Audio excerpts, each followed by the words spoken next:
Other one more classic Western I think everyone should see. Man Who Shot Liberty Valance, which you mentioned. I Yeah, think there you go. that's I think probably my all-time favorite John Ford movie. And it maybe does require, I don't know, I don't think it requires you to know what that Western myth is, but it is about the Western myth. The rough plot is James Stewart comes to this Old West town, and he's like a city lawyer, somebody who's been to a more developed part of the world and studied and educated himself, and he sets up a home in this sort of town that's still basically steeped in the old West, of the old way of doing things, of the old kind of law made by the individual's moral sense.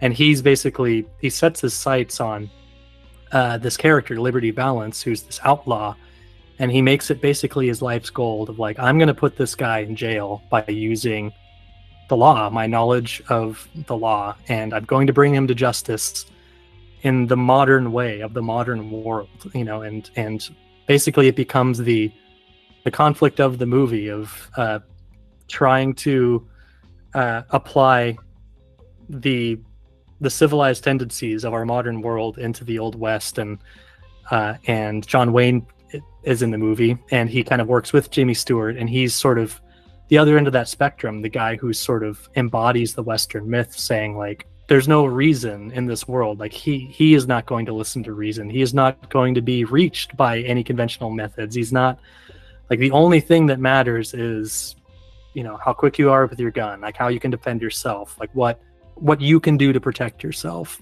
It's every man for himself. And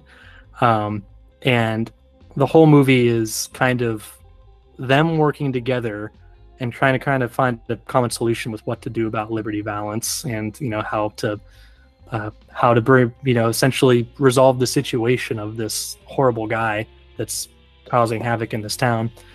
And it's fantastic. It's a entertaining Western, but it has a really deep, I think, root in thinking about the Western myth in movies, but then also kind of like how that seeped into American culture, and how there is this kind of like underlying root of this kind of chaos that's kind of always under the surface, that someone like Jimmy Stewart in that movie is so determined, like, we can make order out of that chaos, and we can make sense of it, and we can continue to develop and sophisticate as a society.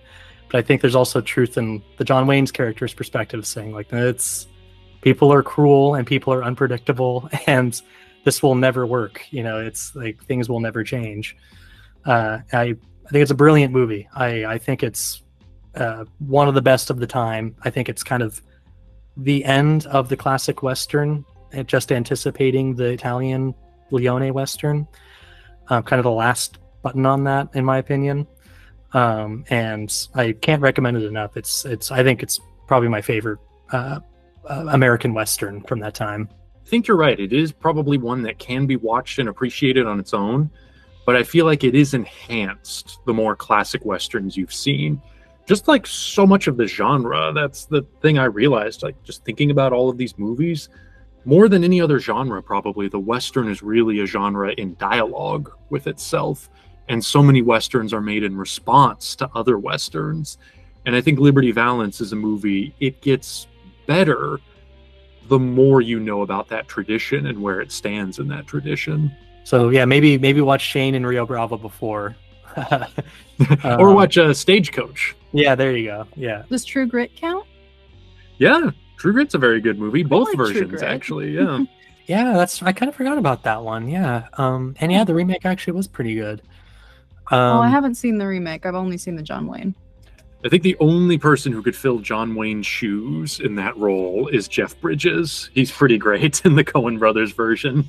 I'm still just picturing him as the corpse from, what's it called? Terry Gilliam.